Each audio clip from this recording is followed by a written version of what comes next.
اور یہی چیز اگر آپ سمجھ لیں گے تو آپ کو ساری چیزیں سمجھ میں آ جائیں گی. آپ بے فکر ایک گھڑی نہ دیکھیے، کیونکہ آج کا زوال کا وقت 12:21 پہ ہے. میں اسی لیے بیان کیے دے رہا ہوں تاکہ بہت سارے افراد جو دائیں بائیں ہوتے ہیں نا، وہ ان چیزوں میں تھوڑا سا حوصلہ رکھیں. ہفتے میں اگر 40 منٹ آپ کو واعظ و نصیحت دی جا رہی ہے، ایک ہی درس تو ہے، اس کو حوصلہ رکھیے تاکہ ہو سکتا ہے کسی بندے کی لائف بن جائے، ہو سکتا ہے کہیں سے ٹرننگ پوائنٹ مل جائے. آپ اس نظریے پہ دیکھیے. بغل والے کے کان میں پھونک دیں گے تو مولانا کا پورا خطبہ چلا جائے گا دوسرے کان سے باہر. سمجھ رہے ہیں؟ تو یہ نہ کیجئے گا، کیونکہ جب نماز پڑھنے کو منع کیا گیا ہے خطبے کے دوران تو گفتگو لا محالہ منع ہے. یہ چیز سمجھ میں آنی چاہیے. تو کہنے کا مطلب یہ ہے کہ یہ رجب خوشیوں کا دور چل رہا ہے. کل ٹکیاں پکیں گی انشاءاللہ یا آج رات میں پکیں گی؟ آج رات میں. سمجھیے گا، مجھے ان چیزوں کی طرف نہیں جانا ہے اور نہ جانا چاہتا ہوں، لیکن اتنا یاد رکھیے گا کہ امام صادق علیہ السلام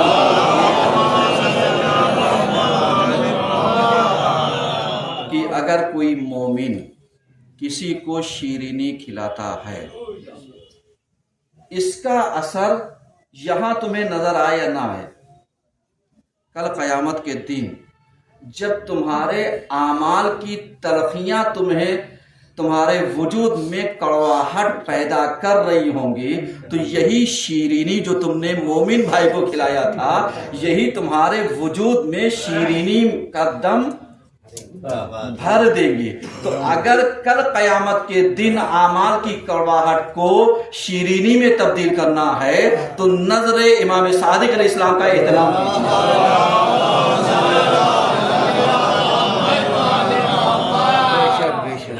سمجھ رہے ہیں؟ کیوں؟